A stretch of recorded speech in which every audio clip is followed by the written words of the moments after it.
Well, hello there, everybody. Welcome to Romancing the Stones Middle School League. School's out. My name is Robert. I'm joined in the booth by Lorian. How's it going, Lorian? It's great to be here. It really is. It's been almost 2 months since our last stream, I think. Our last middle school stream, at least. We took some time off this league, but we're back here with round 4. I'm excited for it. Yeah, it'll be some interesting matches tonight. Looking forward to seeing how a middle school deck, like a purely middle school deck, goes up against kind of a pre-modern standard deck. Sure. We have what? We have like a tax rack Psychatog deck coming our way. Right. And then the other deck is like a red-green. It's like the new hotness, like in pre-modern, I feel like, with your 8 stone rains in green, your oaths, your terravores, and some additional spice. Yeah, I will not reveal the spice until it is revealed, if it's revealed. But you know whether it's revealed or not, because this is the first match is pre-recorded. It is. So we did record this match a little bit earlier in the week. And just to make sure that we brought you content and had some matches for you. So pay attention to that. It will be coming, but I know what's happening, but not everybody else does, unless, Greg on our left or Roger on our right has, told anybody. But so we've got Greg here, who is 2-1 against Raja, who is also 2-1. Should be, it should be a good game. A lot of fun things to talk about. So do they both keep on 7 here, or are we going to watch some mulligans for a second? I'm trying to remember where I edited the video. So I believe we are watching the end of mulligans. Oh, okay. Right. Because I figured that gave us the information we wanted. Yeah, so Raja moves to 6. I believe Greg keeps his 7. Okay. And Raja is on the play. Yep. Mox Diamond. Yeah, so someone was playing, who was playing this pre-modern deck last league, basically said like, oh, this deck isn't playable in a format where land tax is legal. So let's see if what they said turns out to be true. So Greg also playing Mox Diamond, but doesn't have one, has to play a land, tap land, really does nothing. And Raj is off to the races here, getting a bunch of islands. Yeah, I mean, that's kind of what this deck wants to do. I mean, the Mox Diamond tax plan, opener is really solid. So yeah, about the best this deck can do, really. Right. And, we're taxing for 3 lands. We only have 3 cards in hand, so we're not even going to have to go to discard after our draw step. So the mulliganing actually, not actually mattering for Raja. Yeah, that's pretty sweet. He is going to deploy a land, though, so no tax at the moment, but Greg's deck doesn't function off of 1 land, so we'll see what happens.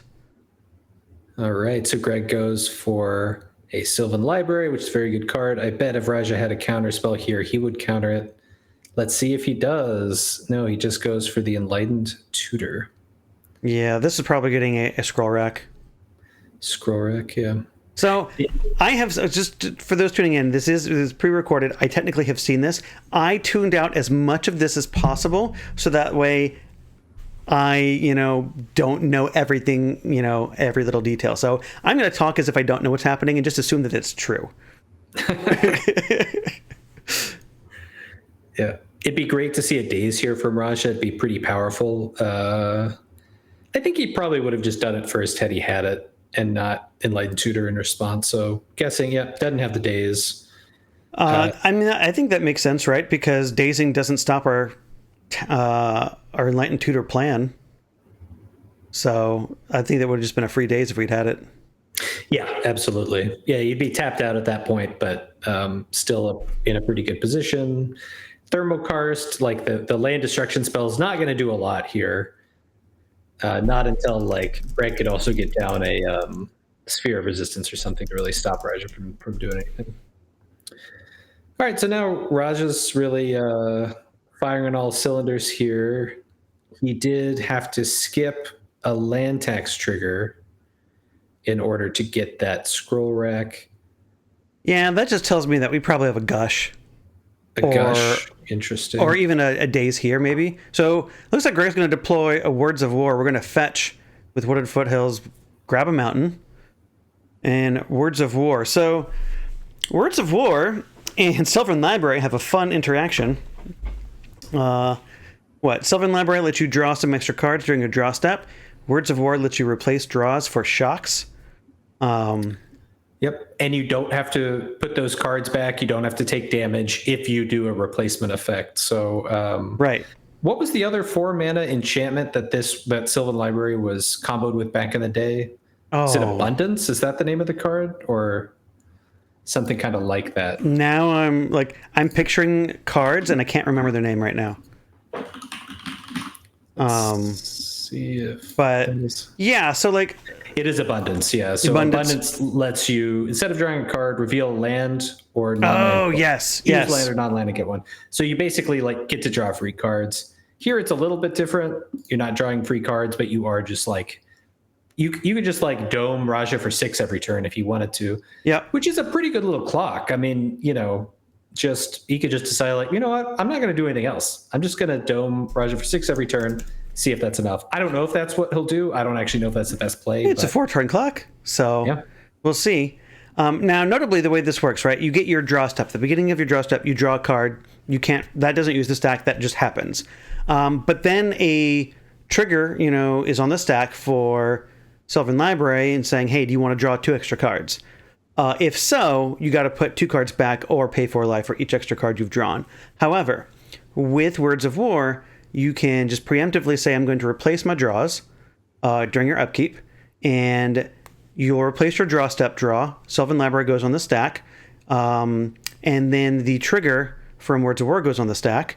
You can choose where that's going to go, and then if you decide to Sylvan Library, you replace those next 2 draws, and you get 2 triggers at the same time going on the stack. And as long as you replace all the draws, the Sylvan Library effect of having to put cards back won't apply to you because you will have not drawn any cards. If you do take your draw step and then replace the next 2 Sylvan Library draws, you still have to put 2 cards back that you've drawn that turn. So you'll put your draw step back. So it's kind of an all or nothing plan, but 6 damage isn't too bad. Interesting. I wasn't aware of that. So if you draw 1 card, it counts the other 2 even though you don't draw? So, because Sylvan Library says if you draw those 2 extra cards, you have to put back at least 2 cards that you've drawn this turn. Your draw step counts. Right. So if you draw your draw step, but then replace the Sylvan Library triggers, that technically counts as activating Sylvan's ability because you've decided to put that on the stack. You replace the draw steps, then the second Sylvan Library ability goes on the stack, and you have to put. You have to put. Yeah. So it's kind of weird, right? It gets, if you want to do anything less than the full, 3 cards, it gets kind of weird. But you do get to kind of have some fun with it.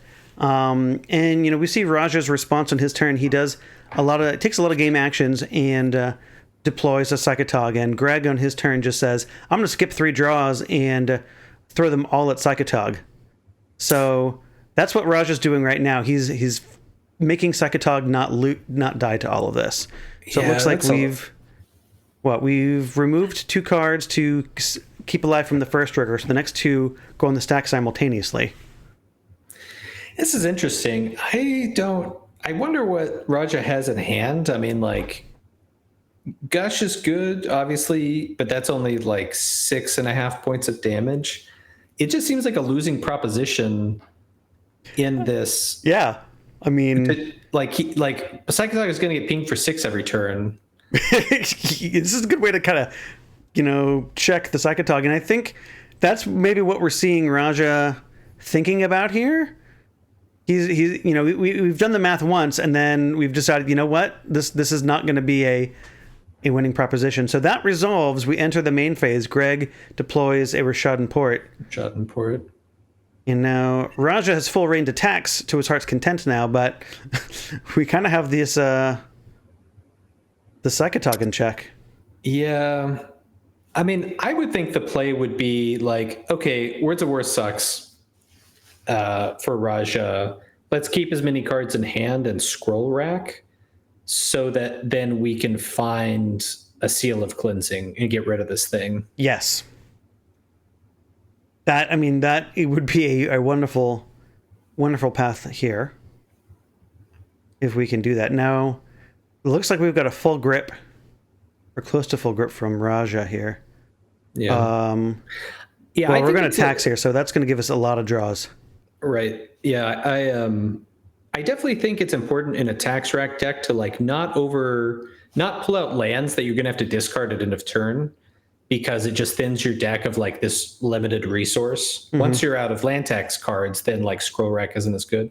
But in a situation like this, I'd probably just go for broke, get all the cards in my hand that I could to get a scroll rack activation as big as possible. Sure. Yeah.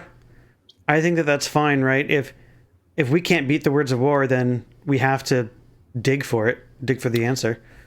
And I see a lot of cards going into the scroll rack pile. That looks like all the cards. Yeah. So yeah, as predicted. Good. Seems good. I didn't count there, but that's probably at least 7 or 8 cards. Yeah. Yeah, Words of War, 6 damage a turn. Do nothing, 6 damage a turn is pretty powerful. Yeah. Especially when it's like you can focus it on like little creatures and things, you know. If it's against an Acroma, then it's kind of an out and out race. But like, yeah, Raja's creatures. Well, there we see the Seal of Cleansing. Oh, that is a Seal of Cleansing. That Cleansing. is a Seal of Cleansing. It is altered as most of Raja's cards are, and it looks like we're already going to activation. Yeah, I would be inclined to get a Sylvan Library because Words of War just isn't. It doesn't seem like it's strong enough without it. What do you think? Is a shock good enough? But well, Raja seems to think otherwise. Yeah. I wonder what his thinking is there. But see, Psychatog can beat a shock every turn, you know, like or Sea Drake. Sea Drake can, yes. Well, especially if you get to draw extra cards every turn and your opponent doesn't, because they're skipping their draw to Words of War. But it looks like we're just going to take a draw step and then just come in with or deploy factor, it looks like, and then come in with the treetop. Yep. Raja drops to 17. And suddenly, Raja's in a much better position than he was a moment ago.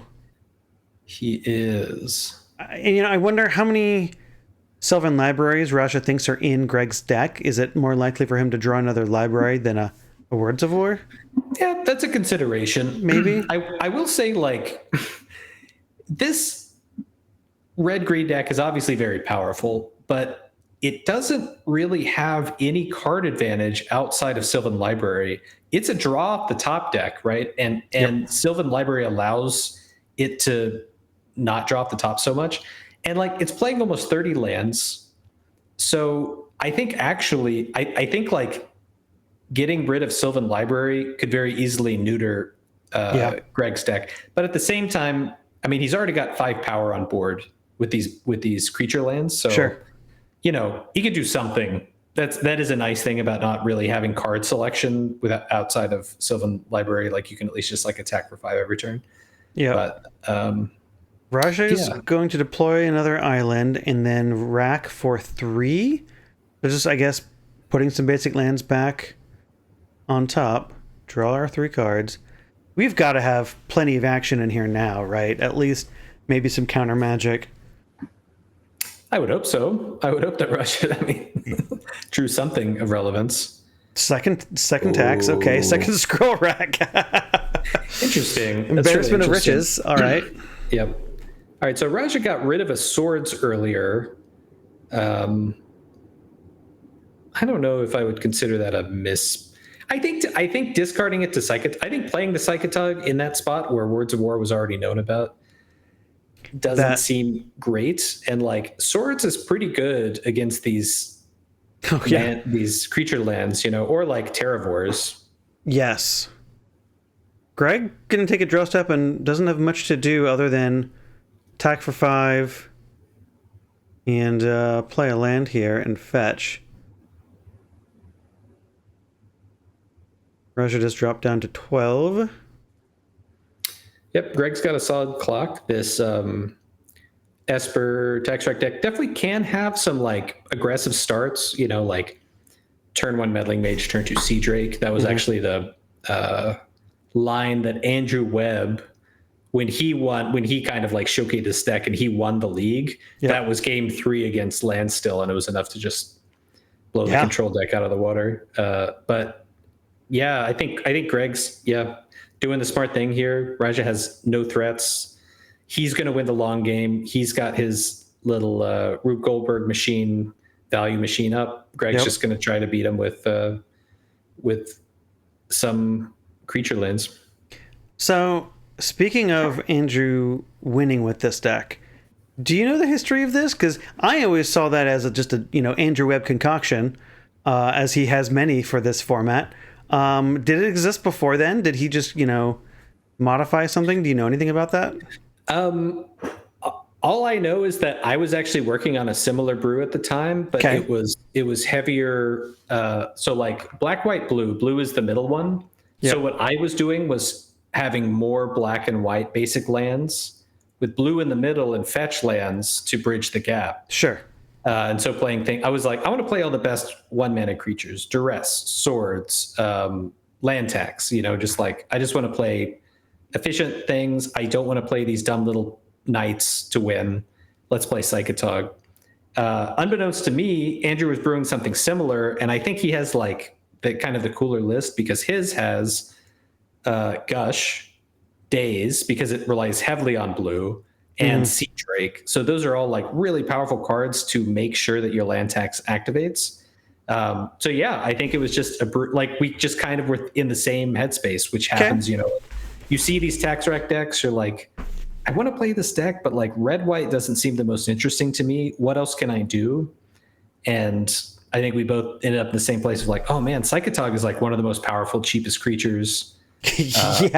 Meddling Mage also very good. Like Meddling Mage kind of keeps a lot of your worst threats online, counterspell backup, some kind of disruption, and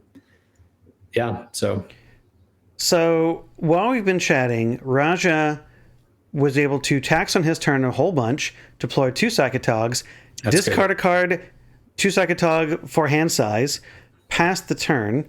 Greg drew a Zoran Orb, which would be very good in this case. It immediately got Force of Will, pitching Daze, and now we've attacked our 2 lands into these Psychatogs.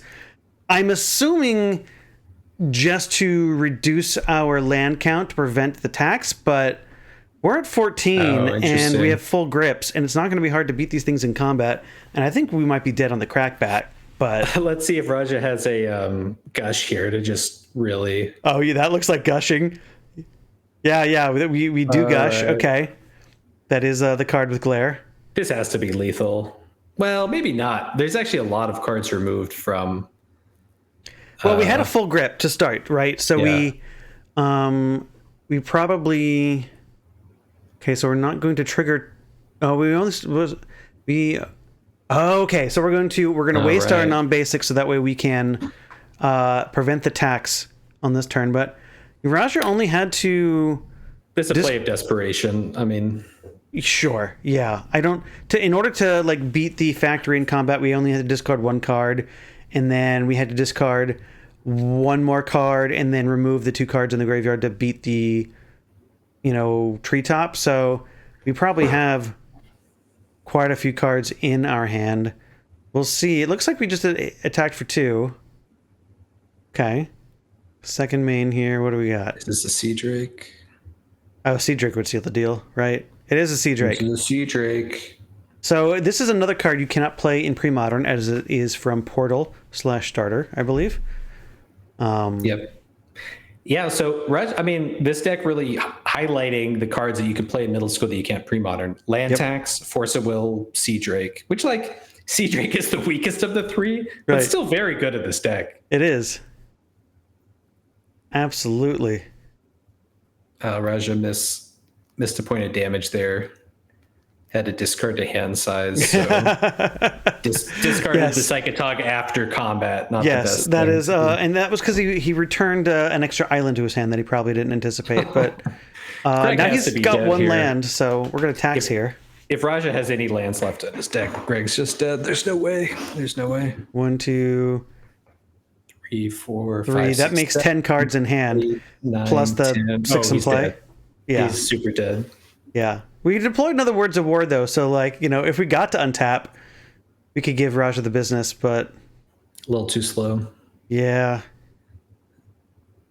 So, this configuration of a tax rack deck does have the privilege of being able to close out the game quickly in the right circumstances, which is a lot different than some of the other tax decks we've seen, in our leagues lately.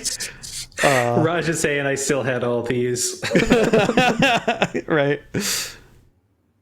Look at how pretty these cards are. Oh, yeah. I mean, just like... You're dead, Greg. Look at them. Scoop. What are you doing, dude? I mean, they're all basic lands, but still. Come on. Anybody can do the math there. Yeah. Like, I get it. You're trying to play to like the negative 1% likelihood that Raja doesn't go all in on this attack. But like, you're tapped out. There's no outs. Just scoop. Yeah. Come on. And it's possible Raja may have missed lethal the turn before. If he had a full grip, Greg would have been at 14. So that would have been attacking for 2 plus 7 makes that 9. Remove 6 cards to make that an additional 3. So that's 12. And maybe there's an extra card there somewhere or something. But, some extra stuff in the graveyard. Yep. So, yeah. That seemed like a pretty convincing win by Raja there. Yes. And off the back of really like the scroll mark was really the winner there to find the answer to the first Words of War. I think if the Words of War is left unchecked, I don't think Raja pulls that one out. I think you're right. I think he just can't get anything together fast enough. Yeah, any creature that hits the board, I don't think you don't have enough resources to actually beat the Words of War to keep your Psychatogs alive and be able to, use them to kill your opponent. And then as soon as there's no threat on the table, the Words of War just go straight for the face. So, right. Interesting to kind of see that dynamic. I don't think I've seen Words of War or Sylvan Library in our leagues before as a combination. No, I think it's a new pre-modern tech. I've seen there's been a lot more decks, and this might have originated with Sam Black. If not, I don't keep that close an eye on pre-modern. So, if there are any pre-modern nerds here, like, no, it originated from somebody else. I'm sorry, but I did hear a podcast where he was talking about that. But just like the words in general, and like for Sylvan Library, jam for Sylvan Library. So that's kind of like a thing that people in pre-modern are doing right now for Sylvan Library with some kind of word effect. Yeah. I mean, what we got, like, Words of Wind will bounce permanence. I think that could be powerful with Sylvan Library. That seems solid. I don't know what the green word does. I don't remember what the black one does or the white one. Chat, if you know, tell us. I think the white one gains life. Oh, that seems less than It's not bad. It's not bad if you're just trying to like survive against aggro. Sure. Oh, and is it possible for you to put chat in the viewer that I'm looking at? I do not. Possibly, yes. I can pull up the stream too if you're not. Yeah, that's perfect. Thank you. Let's see if I can make that. Hold on. There's a way to dock that. There we go. Okay, that might be better for you. Perfect. Let's see. I'm gonna pull this up here. Words of... Okay, so war does damage. Words of Wilding makes the green one. That one makes 2/2 bears. So for 3 mana, you can put 6 power on the board and then do it again the next turn. Right. That seems okay. Arguably better than 6 to the dome. Yes. That argument's probably wrong. Like, just the immediacy of like 6 damage every turn. Yeah, sure. You get like more damage over time, but like, yeah, I think I'd rather just get like the 6 damage right off the bat. Words of Wind lets you return permanent, so you could start returning land real fast and get a big advantage. Oh yeah, Words of Wind is super gross. It basically just like that's when you want the like flawless victory. Yes. All right, so Greg going very aggressive here. He's like, I can't beat it. How can land tax beat me if I don't play lands? I'm going to go double Mox Diamond, Right. Phyrexian Furnace. And Furnace is fine here. Yeah. But yeah, I don't know. I think we'll see how Raja has sideboarded, but it may be that he's not going to rely so much on Psychatog in these following games. Like I think we may see a meddling mage here. Nope. Okay, never mind. Scroll right. I think if we can keep eating the yard, I think it from the very beginning of the game, I think this is great because we can kind of keep ourselves from accidentally losing to an unchecked Psychatog. Ooh, we got the naturalized too. Yeah. Good stuff from Greg. Greg bringing the heat. I mean, this is a strong hand from him. Like this is a little abnormally good, I would say. This is like above average sideboard game hand for him. Sure. Well, because again, like he doesn't have any card draw or cards, outside of just like play this enchantment. And by pitching 2 lands, we sort of mulligan to 5. But Greg is going to deploy a fetch land, which is great because it means that if Raja does deploy a land tax and like bounces his land, we can always fetch and fail to find if we have to. Or if we want to deploy a threat, we can actually go find a land, which is what it looks like we're doing. On the LD plan here, though. Oh, nope. Okay, yeah. So he may boarded out all of his land destruction. I don't really know because it just can't be that good. I can't imagine wanting to pay 3 mana for a stone run when your opponent runs Gush or Daze. Yeah, and they want to go down on land. So he's on like a Call of the Herd disruption plan. Might have brought in like every relevant. Oh, nice. So Greg's saying I did board out all the LD. Awesome. Yeah. That's cool. Yeah. That's cool to have the person in the match commentating on the match at the same time. Thanks, Greg. And that makes sense. And unless you have like pillage to like go for the Mox Diamonds, like the land destruction plan doesn't really help us. So that makes sense. I like that. And I'm assuming the Call of the Herds came in. I don't think they're main deck typically in an Oath deck. So seeing them come in makes sense. Maybe just more tools to pressure Raja with. So, which obviously Raja agreed with because he met it with the Daze. So, but we're gonna get to deploy the Terravor here.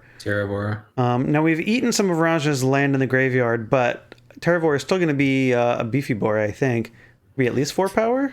From all the discarded lands, 3 power. So two cards discarded, the Mox Diamond and a fetch land. Yeah, and Greg's saying the Call the Herds out of the board. That makes sense. So it seems like a good plan B. Like just get on the value train. Stop worrying about knocking your opponent off all their lands. Just hop aboard the value train and see if you can ride that to victory. So on the continuation of the words plan, the black words discard cards from your opponent's hand, so you can just obliterate their hand within a couple turns. Ooh, at instant speed. That's cool. Yeah, and then Words of Worship gains 5 life. So if you're gaining 15 life every turn, that's not nothing in this format. So yeah, I think you could play it in Enchantress. It just kind of competes with some other slots. Like you could play Solitary Confinement instead of that, and kind of have the same I don't take damage anymore effect. Yep. So it just kind of I feel like White has a lot of anti-aggro choice enchantment cards to choose from. That makes sense. Raja does find the land tax. And it looks like we are battling for 4. For 4. All right. Is Raja going to take it? Do we have a swords? Nope. Raja takes it. Drops down to 16. Ooh. Look at what Greg has deployed here. Cursed Totem. Oh, yes. So really going on the anti-Psychatog plan here. So kind of leaves options with Raja winning with Sea Drakes, maybe Meddling Mages. I'm not sure. Raja says, I want to counterspell that. And Greg says, I'd like to Pyroblast your counterspell. Yeah.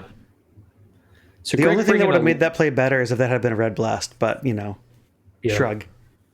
This is almost like a transformational deck from Greg. It's interesting. Yep. It's sometimes you can like over sideboard, but if you're really just switching up your plan a lot to be like, I'm an anti-blue deck now, which is what Greg's deck has kind of become. He's got Call of the Herd, who's good clock, Still the Terravores, probably Oath also coming out, so that's like 12 cards right there, 8 land destruction and 4 oaths. You can really just kind of transform your deck into just like Oath mid-range. against Psychatog. I mean, my brain says keep the Oath in because it feeds your Terravore, but it also feeds the Psychatog. So like that could be, I don't know. You're probably right. I think if you're playing Call of the Herd, you probably take some number out, maybe all 4. Yeah, that's fair. Greg saying he had 8, land destruction spells to take out, plenty of room. Yeah, that makes perfect sense. Plenty of stuff to take out, right? It kind of makes it easy. Yeah, it's kind of a cool. Yeah, I love that. One of my least favorite things is like, because I'm not super hardcore about matchups, so I'm usually on the fly figuring out what I'm going to take out in the sideboard, like when I'm playing a match. And man, I hate that when it's not easy. When it's like, oh, take out these. Like I only have 3 cards for this. Yep. All right, that's easy. But when it's like, oh, I could put in 5 cards or I could put in 9 cards. Like, what do I do? And what do I take out? But when you're just like, no, I don't want land destruction. I have 8 slots now. That's really nice. So we do see an attack. It gets swords. And Greg decides, I guess we didn't have any cards in hand, so we opted to cash in the furnace rather than to continue eat away at the graveyard. Which makes sense. Curse Totem's online, so yeah. But we've already seen Raj's ability to answer a single artifact or enchantment when he needs to. So I don't know how safe I feel. I want 2 cards to fight the Psychatog because I don't want to just like have it die and then lose the game. But it feels a little bit like, I mean, things are getting a little grim for Greg here. Sure. Obviously, land tax isn't online, but I think in this position, Raj is going to win the long game. So, I mean, Sylvan Library would be awesome here. It would be. And yeah, I guess, I mean, if you don't have anything else, drawing a card. Hey, look, Sylvan Library. All right. The top. I haven't seen this match, chat. Only Robert. So.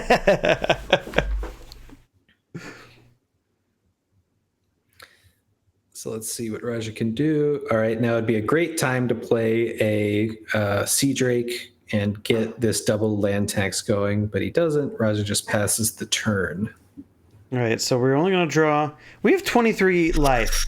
I think Call the Herd. The Call of Herd here, yeah. I think we just. Oh, Raja says, "Hey, look, could I have attacked last turn?" And it looks like Greg says, "Yeah, that makes sense. I wouldn't have done anything." Because we're all gentlemen here. Yeah, we're all friends. Ariel. So Greg looks at the top 3 cards, is at 22 life, and decides to only draw 1. I think I'm taking 8. Yeah. I think that's what I'm doing. Just to, even if they're bad cards, right? I don't want them on top of my library. I want the ability to play. But what are you looking for? Because Greg's like he played a Call of the Herd. He's got 2 more in the graveyard. So like he's kind of like using all of his mana efficiently. What are you hoping to draw with those cards that you're willing to like speed up the? We've got to have another Pirate Blast on the deck, right? Nuke this Psychatog. I could see that maybe drawing towards that. Maybe if we have a second Curse Totem, just more things to help make sure we're not 1 disenchant away from losing, right? Because I feel like that's where we are, right? We have pressure and sort of control of the board state, but we can't stop Raja from digging and, pressing the Rube Goldberg, buttons. It's really interesting. So Raja gushes here, pays 2 mana for Scroll Rack, gushes, and then replays a land. So those land taxes are not online. That is interesting. I don't know. Maybe that's a misplay. I mean, are we going to deploy another Sea Drake? I mean, that would be fine, right? Sea Drake won't.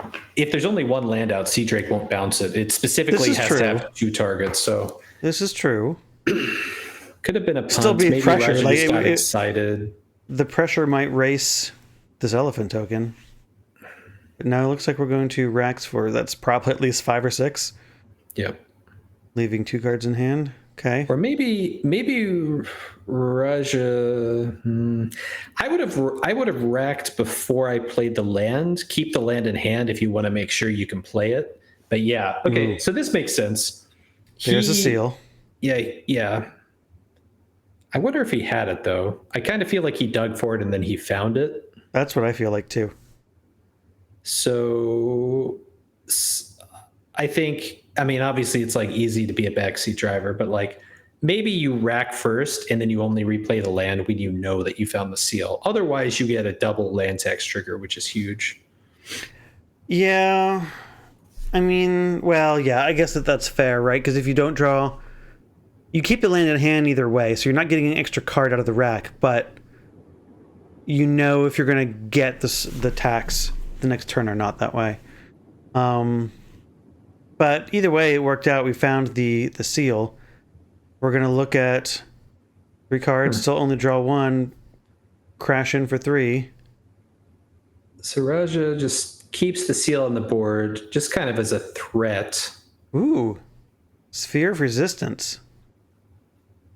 That actually seems pretty decent against Raja's, ability to, keep a low land count in play free spells like Force of Will here. So it is going to get forced.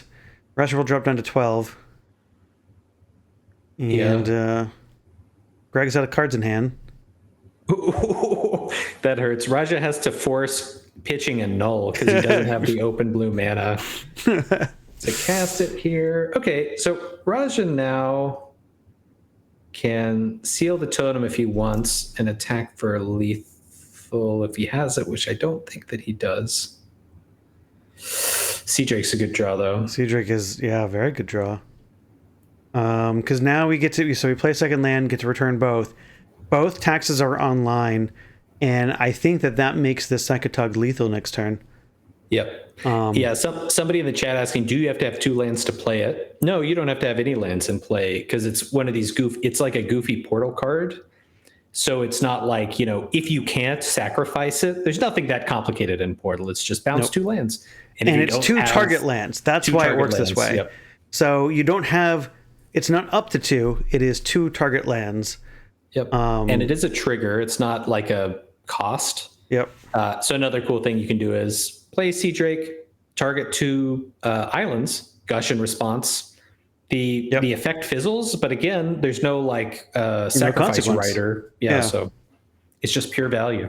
All right, so we're tapping 4 mana, recast an elephant. All right, so we're gonna have some roadblocks potentially for the Psychatog, and if we have more Call of Herds in the graveyard, we can sort of keep this Psychatog in check. We can attack for 3 every turn, and we will race the Sea Drake at this rate, but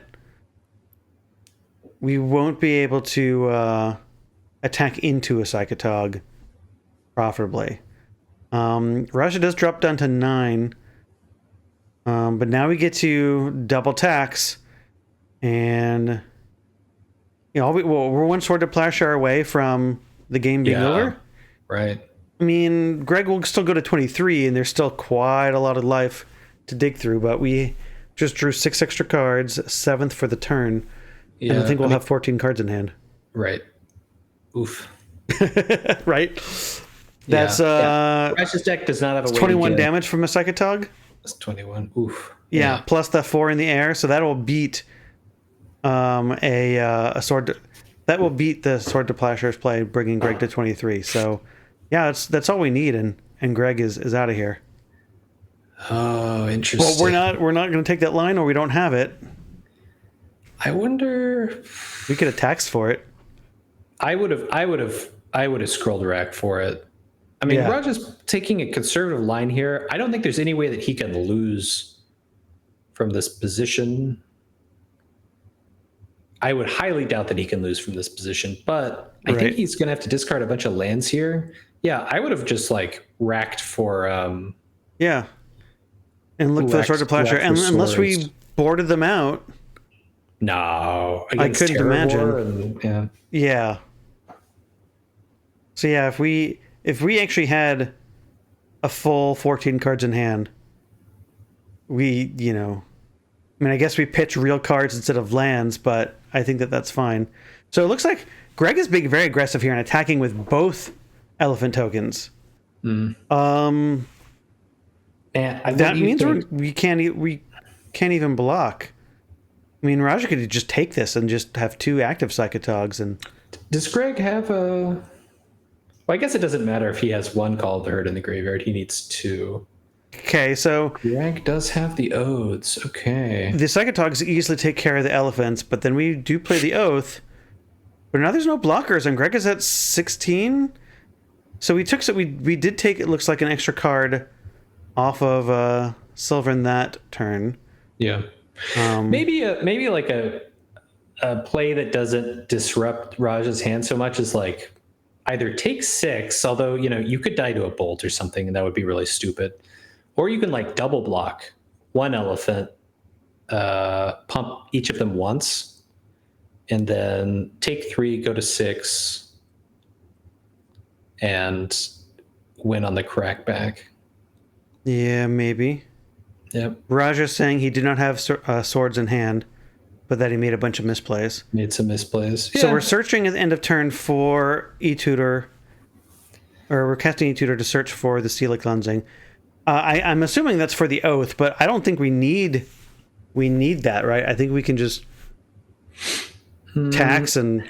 I think Raja discarded a bunch of cards to hand size and to kill those elephants, and so now he's in a position where he may not have lethal, and so this may actually be kind of necessary to like... Yeah, Greg is now down to 15, though, so...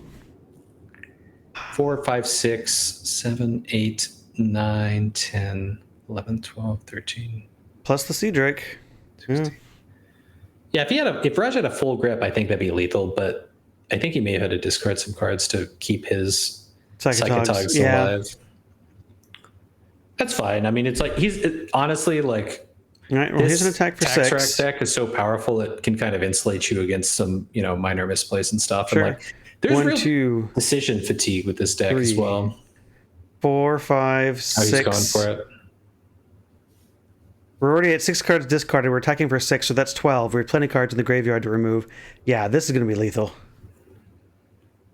Yeah. No, Raj, it's cool. I wasn't trying to give you grief. Like, I think there is real decision fatigue with this deck. Even when you play it a lot, it's like, even when you kind of know what you're supposed to be doing, there's so many decisions to make. After a while, you're like, oh, what do I do? Like, I think I should do this, but it's like, you've already had to make 6 other decisions that same turn. Right. Math is hard. But yeah, that's gonna be one big attack. That is gonna do it. Raja is gonna take this 2 games to 0. And advance to 3-1. Which is good. We could kind of see how some of the opponents looks like how they boarded here. Well, it looks like Greg had at least 1 Power Blast. Okay, so I mean this kind of gives us some interesting insight into what was kind of happening here. Yeah. I like what Power Blast. What cool. Greg did. I think, it's kind of the same. It's the same thing that makes both Greg and Raj's deck good is like, you need a lot of disenchants to deal with all of these cards, these really powerful enchantments and artifacts. And it's like, if you get behind on, if you're like, oh, I'll destroy one of your artifacts or enchantments, I'll destroy 2 of them, but then they just lay out more, the game is just going to get away from you if you can't close it up quickly. Like, you kind of need to be like super aggro, just enough disruption to stop them from building their machine, their Rube Goldberg machine, and then finish the game. And so, yep. Yeah, I mean, Roger just got there with enough time. Like, we saw him, he had tax very early on both games. Without tax, that deck does significantly worse. You can kind of play like a Delver plan with your Sea Drake and Daze and Force of Will and hope that's good enough sometimes. But, having your tax rack engine going is pretty important there.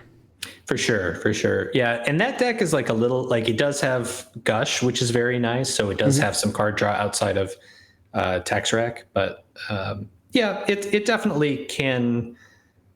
Really aggressive decks can just kind of like roll over it at times because it does need a little bit of time to set up and it dirtles a bit, and if you're like the Goblins player, and you're like, yeah, sure. Get your 3 cards with land tax. I'm going to drop a Siege King Commander to play off Goblin Lackey. Right. That may be the end of the game. Yeah, basic landstone block. So this is fine. Yeah. All right, well, that's going to do it for match 1. We do have another match just around the corner, so please stay tuned here while we take a quick intermission and get our players set up here. But yeah, it's going to be another exciting round. We do have 2 3-0 matches, so one person's going to move to 4-0, and the other one will take up their first loss at the end of this next match. But stick around. We've got more Magic for you.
Yeah. Alrighty. Let's mute our players here real quick, everybody. But we are back to another exciting round of Middle School Magic with our Schools Out Middle School League. My name is Robert. I'm joined in the booth with Lorian. How's it going, Lorian? I'm still doing very well. Excellent. Well, this match is coming to you live, not pre-recorded, so nobody here has seen what is about to happen. But we've got two 3-0 players to bring you, Kai on our left and Peter on our right. Kai, when I was looking to see, if there were 3-0s or not, I realized that Kai has not dropped a game this league. So I'm very curious to see what shenanigans he's bringing to the table today. I apologize, Peter. I did not look at your record. So if you haven't dropped a game too, congratulations to you as well. I assumed because Kai was 3-0, you'd be 3-0 as well. So, but it should be fun. I know what Kai is playing. I don't know what Peter's playing. Peter is on a blue-red Dreadnaught deck because he played me last round and he beat me. And that's the reason he's 3-0. So you know exactly what Peter is doing. Okay. Yeah. Excellent. Okay. So blue-red. I like that. I like the red. That's another kind of pre-modern staple. Yeah. So the two most prominent pre-modern Dreadnaught decks right now are mono blue. No, that's not true. Mono blue, blue red, and blue white. Those are the three. Blue black has kind of fallen out of favor in terms of popularity. Sure.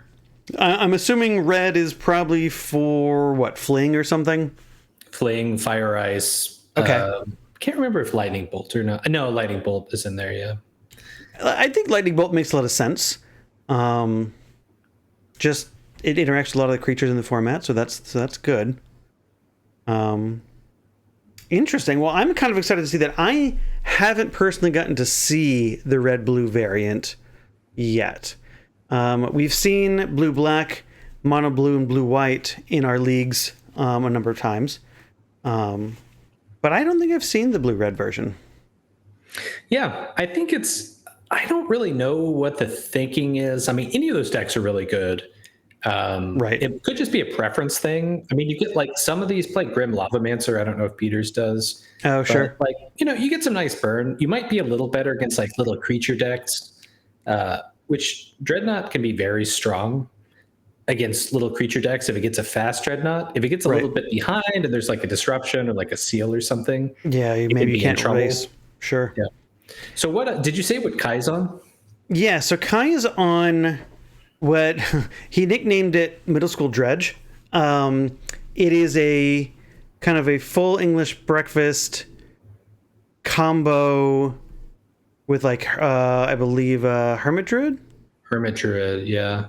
That's also another popular pre-modern deck, right? That's kind of that didn't really come from the middle school space. It came from the pre-modern space, is that right?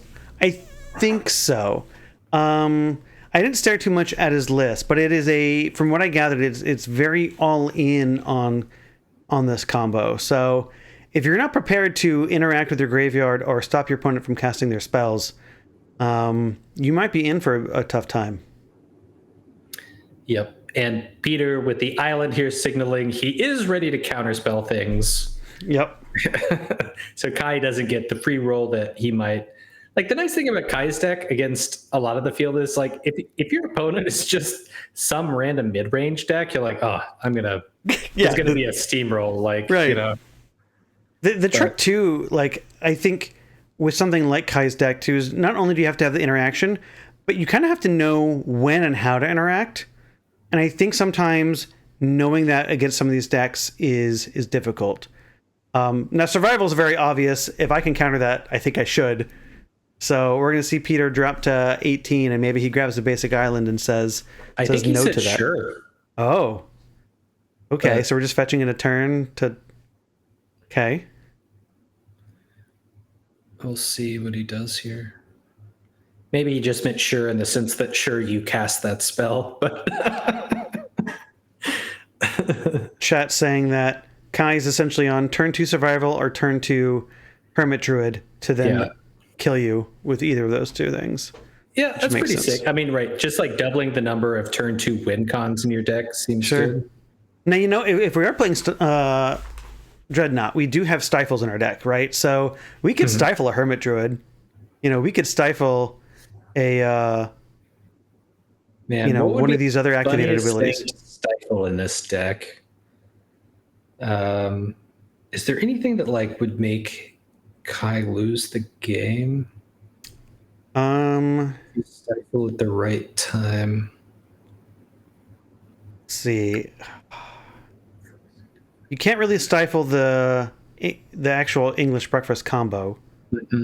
Maybe stifling a Paladcon activation or a trigger or something, but that would make them lose the game and just stop the combo.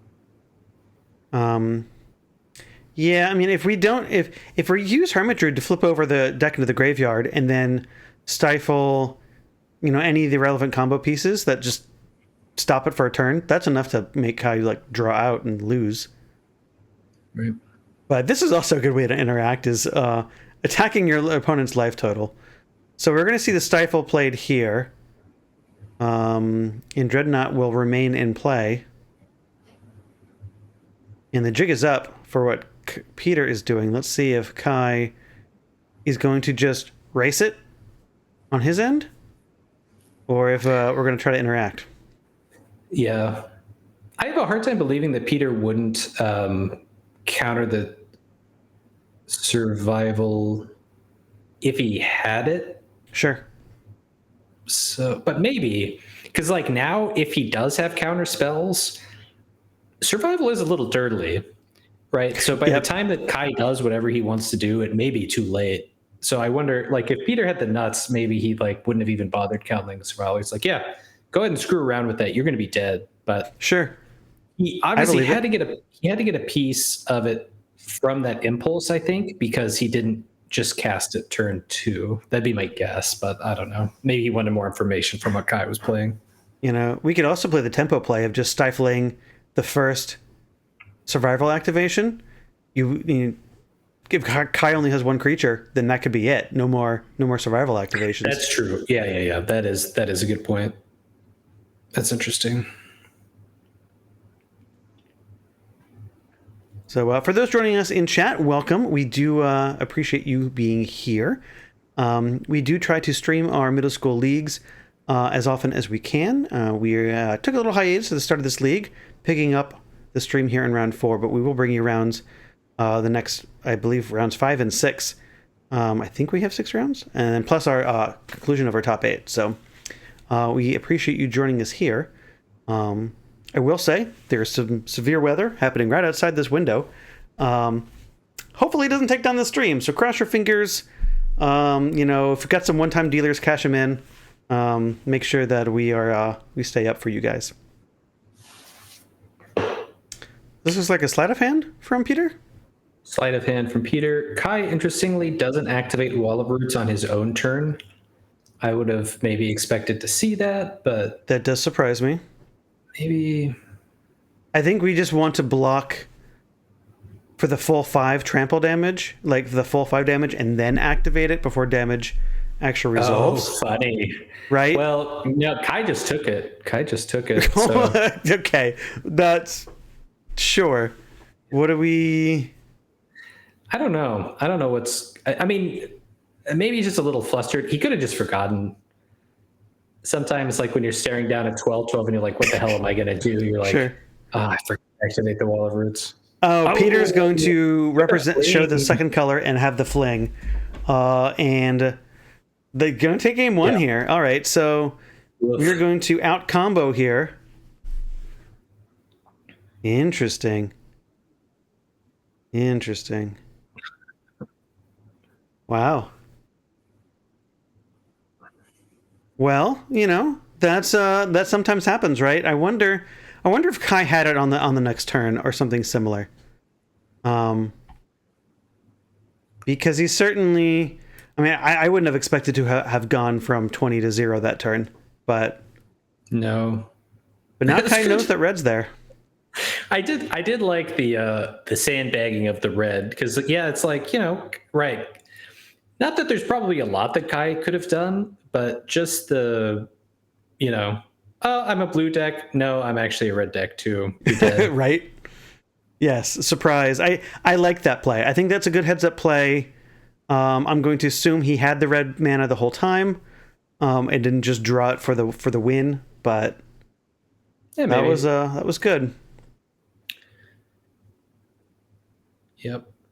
Right. Red. I mean, I get red does make the Dreadnought deck even faster than it already was, and it kind of like, I know, having played Dreadnought, like sometimes you get a hit in and then it dies, Yep. and then you're like trying to find the other 12 damage, and being able to just like not have to rely on a stifle and just like casting a Dreadnought and trigger on the stack, flinging it.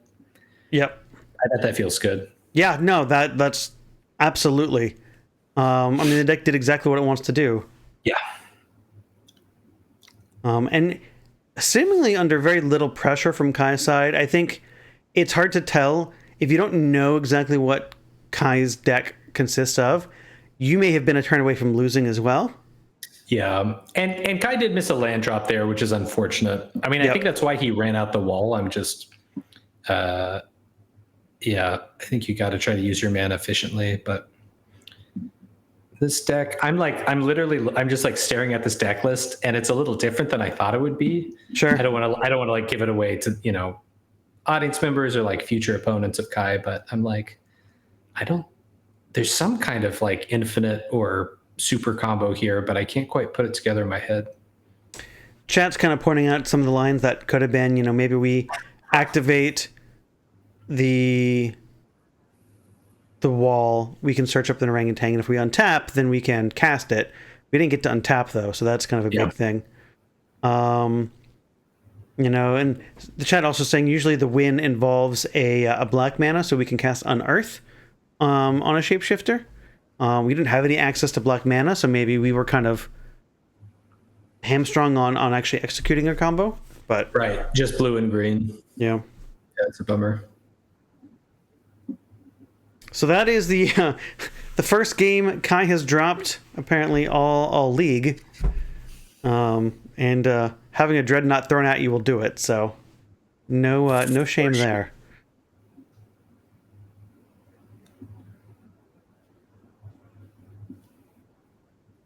But Peter may not know how to board here. He's got a game to kind of figure it out, and he doesn't have to board too much. But all he's really seen is typical survival cards, right? Maybe the portal might be a clue that something tricky might be happening. More tricky than a survival deck, but a land that taps for blue, green, and survival, that seems in line with every survival deck. I guess we know it's not elves, but right. I mean, I say that having played an elf survival deck that also ran opposition, so it had blue green lands in there. So yeah, still pretty open, right? Could even be like survival madness. Ooh, yeah, sure. And just trying to get fancy with the mana base, maybe. We'll see what Peter can peg him on. Assuming of course Peter has not spectated any Kai's matches. I don't know if there have been any to catch, but yeah, I don't exactly know what Peter's sideboard is, but like it's probably like for any kind of variation of survival, you probably want annuls or something if you got that. Yeah. He doesn't have access to disenchant effects, so I'm guessing he's running some annuls. And then I would assume so. Do some kind of graveyard hate, maybe not. You could always board into Force of Wills too, if that's kind of where you want to be for some of these decks. Make sure your Dreadnought plan, connects, but also to fight some of these other decks that have cards you can't beat otherwise because you're in red instead of white. Right.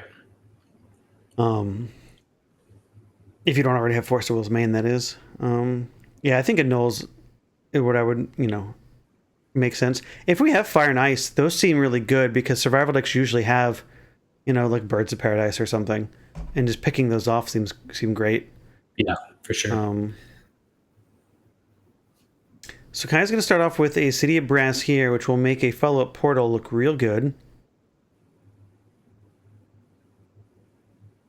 It's going to drop to 19 as we fetch an island.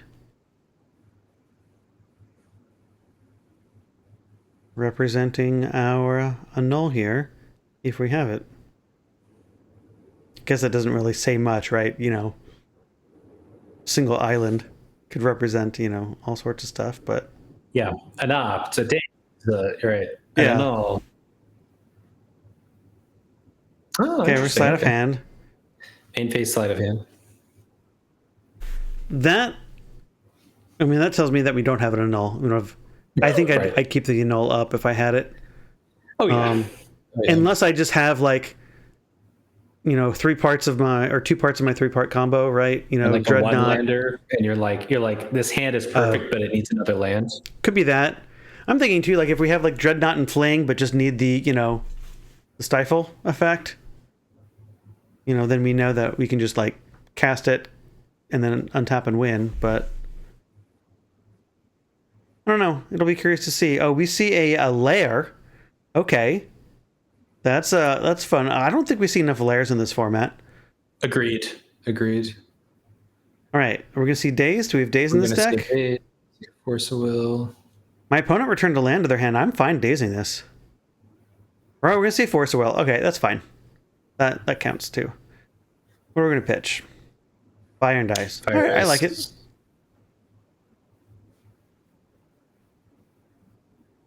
I think of all the blue cards we can have, it's probably one of the weaker ones. We could have heads up, tap their land on their upkeep, but maybe we still can. So we've got the red mana. Yeah. Icing a city breast always feels yeah, so good. that is I do like that. That does sound good. Welcome, Mr. Wells. We are in the middle of game 2 of match 2. Peter up a game. Ooh, Hermit Druid. Ooh, all right. Now the Fire Knife looks real good right now. I know, right? We thought the 2-mana card was survival, not this survival thing. All right, lightning bolts are still in the deck. Okay, great. Takes care of that. I think this matchup is pretty bad for Guy. It seems real bad. But Peter may just have like permission and answers, and may just take a moment to get to the combo. We'll see. And if I think that gives like the inevitability feels like it's on Kai's side. But yes, I do think Peter is the beatdown here. But also, like, yeah, the thing that I really dislike about these all-in survival combo decks is all of the like weird creatures that you use to instantly win the game do absolutely nothing if you just draw them and you don't have a way to like, you know, get rid of them with survival or set up the combo. Like Shapeshifter makes this a little better because Shapeshifter can just like Shapeshifter is a kind of a lame creature, but it can like discard the cards into the graveyard. Sure. That's nice, but Kai has a lot of dead draws here. A lot of draws that just really don't do anything. So Kai will play an Undiscovered Paradise and pass. Peter will fire off an Impulse after deploying a Lavamancer. Knowing that there's these Hermit Druids on the other side, this Lavamancer looks real good to combat that. Oh, man. Or just like against a Bird of Paradise or a Meddling Mage or, you know, any kind of little like, yeah, sure, not great against walls, but pretty much good against everything else. And honestly, like the mana from walls is annoying, but in the grand scheme of things is fine. We do fire off a Gush. That's good. Yeah, Dreadnaught doesn't care about the wall. He did play a Gush. He played a Gush on his turn? No, I think that was end step after, so he impulsed and gushed at the end step, which just feels great. We are revealing an island that we know about, and then we were playing an island, and we were battling for one. Wow. Yeah. I guess Hermit won't have haste, but just to again backseat drive here, I think it's always better to untap with the blue mana because you might use it for something, and then you can gush then if you decide to do it. Gushing at your opponent's instep when you're tapped out, I don't think has a benefit. He must have just been looking for the other parts of the combo. Survival's going to resolve. All right, so now Kai can kind of start building his game plan here. Yep. He does have 4 cards in hand.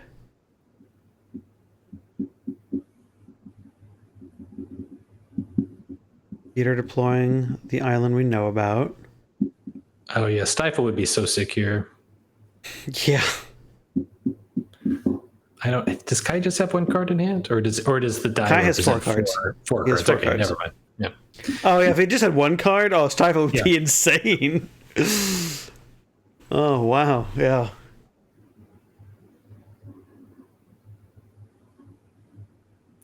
Peter thinking about his options here. Yeah. He's like deciding whether to attack or not, or use Lavamancer as an effect. It's Does tough he here go for because if we don't have permission, we could grab a shapeshifter, and if we have another land, I think that's enough to potentially win.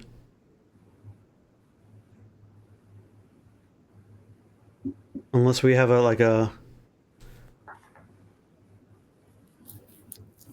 let's see. So now, if Peter doesn't have much control, he could be scared about deploying a Dreadnaught, even if he has it, because Kai could get an orangutan. Well, and the fact that he had the Devourer right now means he doesn't need to draw the extra mana source to win next turn.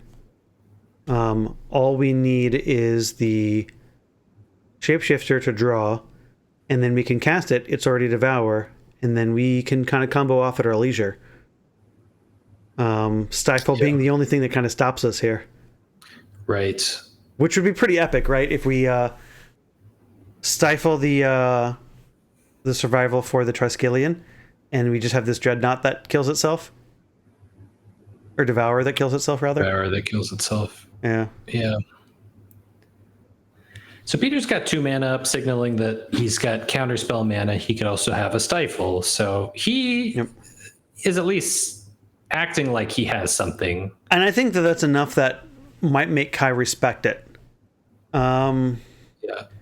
Technically, Kai's not under the pressure of losing this turn. Although if Kai does drop down to 12 next turn, we could cast a Dreadnought and then get flung. So yes, which might be safer for Peter. He's like, why deploy it when to attack when I can just fling it? Yeah. All right. So Kai does have the mana source too. So now we have a little bit of extra insulation here. He could do like a Soul Read Cabal Therapy. That could be pretty good because Kai has had no disruption in either one of these games. It'd be really good here if he could Soul Read Peter's Counterspell or Force of Will or whatever, and then be safe to go off on the combo. But therapy does miss sometimes. Well, even if you therapy, you just get to look at Peter's hand, and so you just know how to navigate. But it looks like we're just going to go for it. Okay, so we're going to play our... Let's see what happens. All right. Shapeshifter on the stack. Shapeshifter resolves. We have a Phyrexian Devourer. Peter says it's good. Okay. Counter. Do you want to stifle that? No. Okay. I'm assuming that's the dialogue here. The only reason why we would pause. Right. So do you think that Kai has the Triskelion in hand?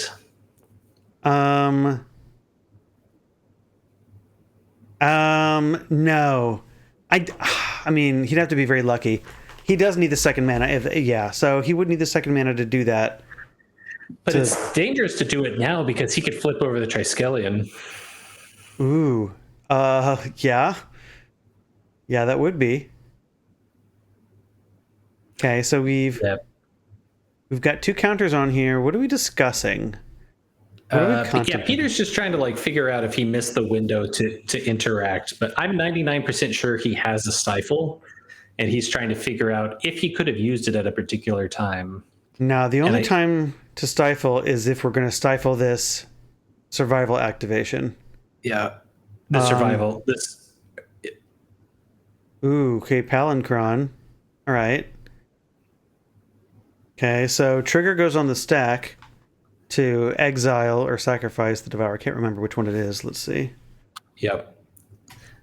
But yeah, like if Peter has the Stifle here and Kai has the Triskelion in hand, then there's nothing he can do, because discarding to survival is a cost, so it can't be. So he can stop him from getting the card, but the card doesn't even matter at this point.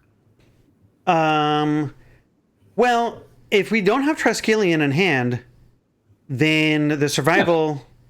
Yeah, you can try to stifle the survival. Trigger. I'm just saying, like, I think as an FEB player, you don't do this without putting the Triskelion in your hand, because the risk of flipping Triskelion is non-zero. Right, I agree. And if we have it, we just have it. But yeah, so the trigger is a. Yeah, you had the Triskelion in hand. That'll do it. All right, so now there is no window to interact. It's already a Triskelion, and it's got plenty of counters to that a single Stifle isn't going to do anything.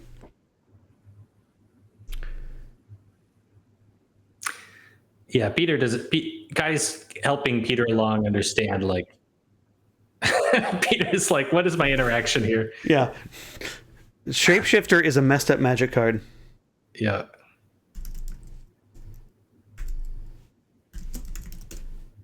So we're going to take a look at Volrath Shapeshifter. Yeah, you can stifle the discard effect from survival, but you don't stifle the discard. You stifle the search for a card. Right. Exactly. Sorry, I'm responding to chat here. Chat asked the question about stifling the discard.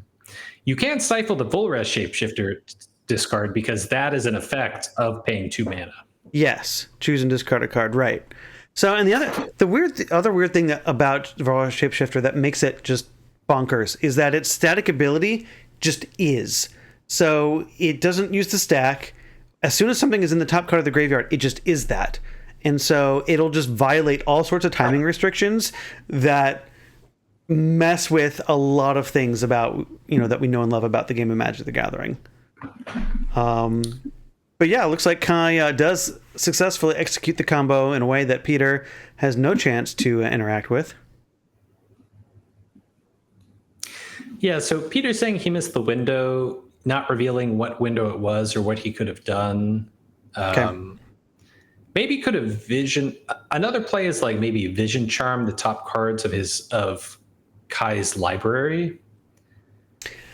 Or maybe it was just stifle the first activation. Yeah, that seems like the obvious play to me. Is like maybe Kai didn't have 2 creatures in hand. Stifling the first activation is enough. Yeah, but he did. What did Kai get with the first survival activation? He got the roll up shape. He got the Shapeshifter after pitching. The shapeshifter. Yeah. He had the Triskelion in hand. Yeah. Okay. And he pitched the Devourer. So if we stifle that, Devour is the top card. But if we have to pitch another card, Devourer is no longer the top card, and now suddenly we don't have a Devourer for Shapeshifter. You got to get a Psychatog at that point to like eat this, and then like discard the Psychatog, and then eat the Psychatog and the other card, and then you have a lot more mana. Yeah. So, well, this is going to put Peter in a good position for Game 3, right? He's the theoretically faster combo deck on the play, and he's got free counter magic. So we do have the option here to, kind of seal the deal quickly. We'll see if we convert that way. Yeah, Peter could win on turn 3 just by playing the Dreadnaught on turn 2, flinging it with some kind of like Force of Will backup or even a Daze. That's probably good enough against Kai. That's a lot of cards, though. The likelihood of having that exact setup per hand is kind of low. Again, Kai has some disruption here. He has Duresses and Cabal Therapies, which he hasn't seen yet. So that's, that can disrupt Peter's combo just enough to give him time to go off.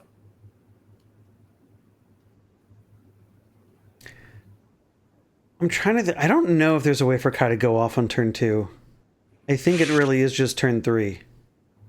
He would have to be playing something like Lotus Petal or Mox Diamond. Right. He just doesn't have enough mana. Yeah, like I'm sure he can do some messed up stuff with Palinchron in terms of generating a ton of mana, but I don't think he can quite get there on Not- turn. Yeah, two. that makes sense. It'll kind of be exciting to see here. I wonder. There probably just like isn't slots for Mox Diamond and Kai's deck, but like he is playing 8 2-mana win cards, so like being able to play those on turn 1 would be really nice. It would. So, like, you know, we can't play he Mox plays Diamond in Elder this deck because we Spirit don't Guide. have the lands, right? We don't have the land base to play Mox Diamonds. But Yeah, what Elder if they? Spirit Guide is the answer. That's what he's doing. So Sure. he is doing turn 1 play a win con. Okay, so we do have Elder Spirit Guide. Okay, excellent. I was gonna say, like, Oh, Could they turn 1 Spirit Guide Hermit Druid, turn 2 activate on our. activate an Earth. Cool. There we go. So I still- have a question. If you know Mox Diamond is to lands, could they print a Mox creature? You know, discard a creature card to play this Mox. Would that be too broken? It'd be really good in like zoo decks, I think. Sure, Maybe we'll see that in Modern Horizons 3, though. You never know. maybe. I wonder if that's something that we could do someday. Chat, let me know what you think. Is Mox creature too good? Not good enough? Are we just asking for trouble for asking for more Moxen? Trying to stop being blurry here. Oh, sure. Yeah, that's...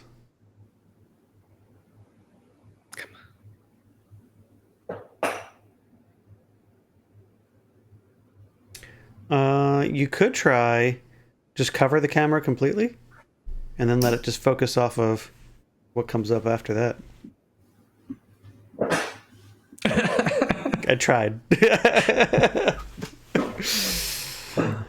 Every Moxen forever. Let's do it, chat. Yeah, I think we need to get closer to Oops All Moxen. We're getting there.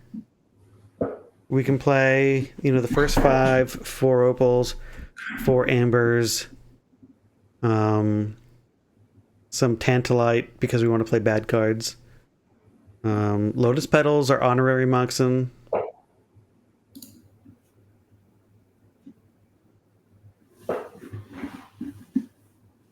Yeah, I'm not sure what's caused you to go fuzzy all of a blurry. sudden. Maybe Maybe wipe I'm the like lens actually off. blurry. Like Maybe you it's are. hit some kind of weird metaphysical plane and I'm just blurry now for the rest of my life. I mean, as long as it comes with a little bit more upside, that could be cool.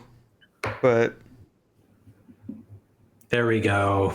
Mox creature in a commander set, sure. Oh yes, Lorien in focus. I'm back. So it looks like Kai is mulliganing to 5 cards. I'm going to assume we are counting down rather than counting up. I count mulligans. Kai might be counting cards.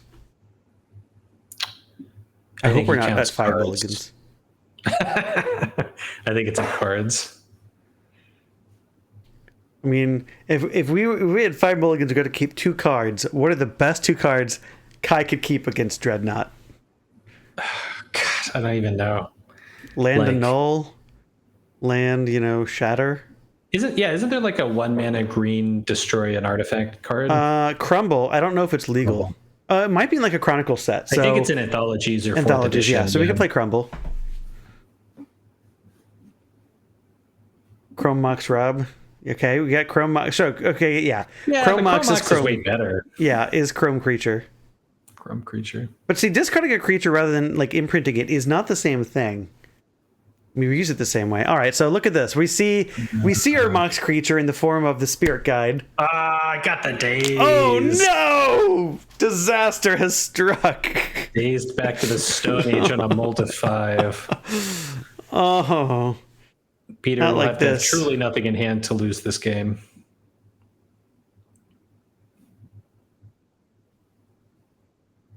all right. Now we're gonna sleight of hand from our position of strength.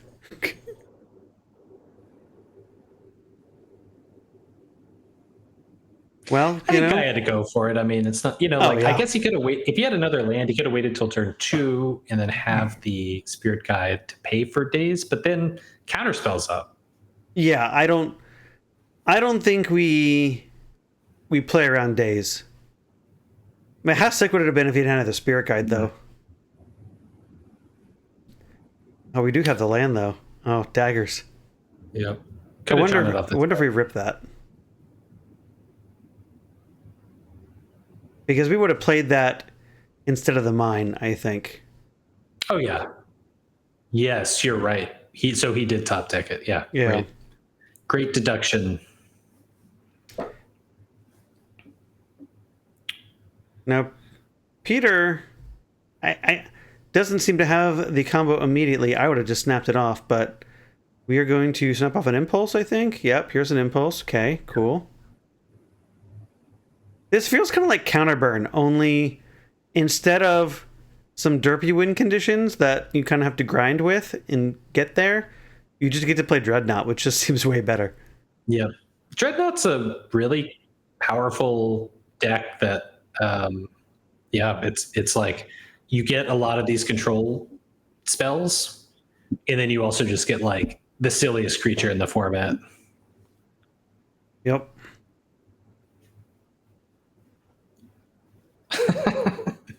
So Peter has impulsed here. He's asking about how Gemstone Mine works and if he can remove counters of it by tapping it, which means he's probably making a decision about whether to take a Fire Ice or something else. And that is not how Gemstone Mine works. If you tap it, it does not remove the counters from it. You cannot force your opponent to mine their own Gemstone Mines. Yeah, Gemstone Mine, a very fair Magic card. Do you think Gemstone Mine would be too good if it had 5 counters on it? Yes, 100%. Yeah, without any hesitation. Like an auto include, yeah. Without any hesitation. Just, I mean, think of how bad mana is in the format, and think of how many Zoo decks plug this into their deck, and then just like will play their cards, and then they struggle to keep playing because their Gemstone Mines get mined out. If you even had like 4 counters, I think it might be too good. Or at least it would be excellent, right? It would just be kind of almost a free include in all these sort of mana hungry decks. But 5, oh yeah, no. I mean, I would love it because I would love to play, with Gemstone Mines that last forever. But so you think even 4 would be too good? You could go 4, and it would go from a playable card to you see it in almost every multicolored deck. Except for maybe Control. Yeah. Say what? In middle school specifically? In middle school, yeah. I think mana is just perfect in like every other format. So, it's kind of a a whatever question. But I think for middle school / pre-modern, I think 4 counters would it would glue a lot of decks together that already, have some issues. And I think them having issues is a feature of the format. Yeah. Right. But I would play decks that play it, so like I wouldn't be upset, I suppose. All right, so Peter did ice Kai's land, I think, because he literally had nothing else to do. Okay. But he did draw a card, and now he has Stifle Knot with 2 red up, so he's very at least wow, representing Fling.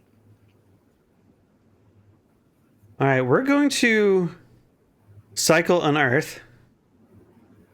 Not a strong play. Not a play. Well, I mean, against this Tormod's Crypt, Unearth really doesn't do anything. Yep. So Peter has Kai covered on a lot of angles here. I mean, Kai obviously did mulligan and had his first play countered, so kind of a mold of 3.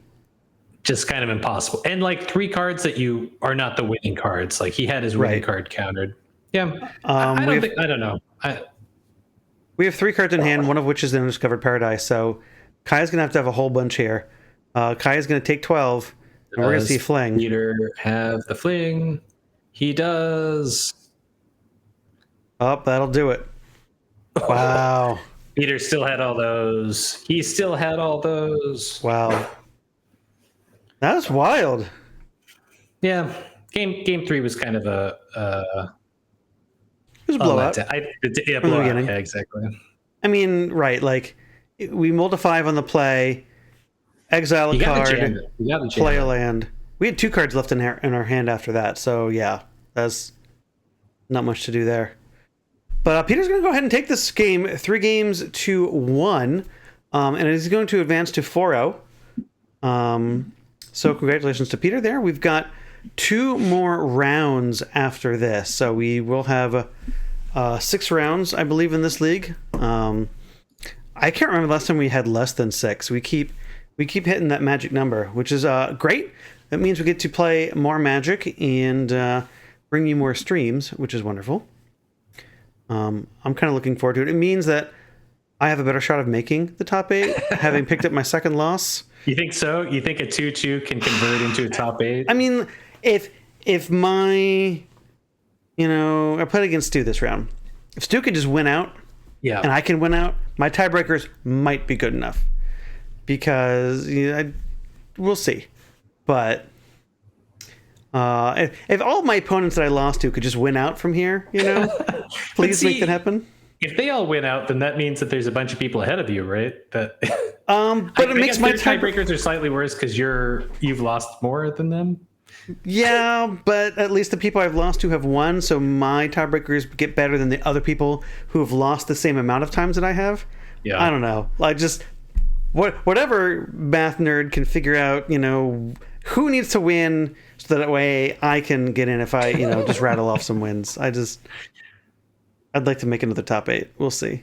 Yeah, I would too. I like the decks that we're on and keep that information hidden. But so you're yes. 2-2 at the moment? I am 2-2. Yeah, I'm also 2-2. So yep, just got to do some hoping and praying. That's not good for me because I lost to you. Right? Only if our opponents were good. But yeah, sorry to do that to you. I got beat by Red Blue Dreadnaught. Well, I mean, it looks spicy. So 4-0. It's in a strong position. You've won one of our leagues with Dreadnaught before, though, right? Yeah, it was blue-black, so it was like kind of copy-pasted from pre-modern. I think I played more Limdul's Vaults, and then I added Force of Will. It was good enough. It was a very strong deck. Yeah, no, I mean, Limdul's Vault is such a sweet Magic card. I want to see more of it played, because I think the effect is bonkers. Oh, yeah. Especially with Gush. I often found myself being like, all right, a Limdul's Vault, Gush will be the top card. You can have both pieces of Dreadnaught as your 2 cards after that, and just right. Our Limdul's Vault, untap, Gush, play the Dreadnought, Vault literally to the combo within the top 5. Yeah, that's wow. That seems like a little fun. It is fun. Yeah. I like the mono blue builds. I played that in the Chicago event recently.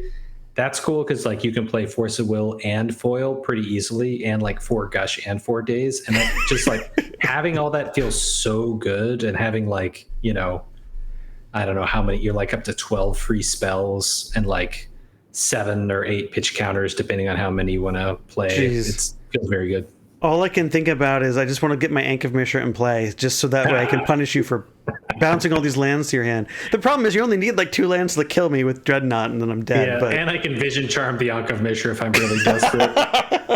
Yeah. I don't think it's ever worth it, but maybe. No. All right, we need an enchantment that domes you or punishes you for returning land to your hand. Specifically for these decks. That's a very specific card. Yes. I think Black Vice is probably just a better card to just... All right, I guess that's the answer. Black Vice. Return all these lands to your hand, draw a bunch of cards, take some damage. I'm on board with this. Well, that's going to do it for tonight's round of Magics, though, or games of Magic, rather. But don't fret, we do have another round next week. Thursday, same time, 8 p.m. Central. We'll have 2 more matches of middle school Magic to bring your way. And as we get closer to kind of figuring out who's playing for our top 8 places. So come stick around. If you're in our Discord, please say hi. Otherwise, we'll see you next week. It's been great. Thanks, Lori. Yeah, thank you. See you, everybody.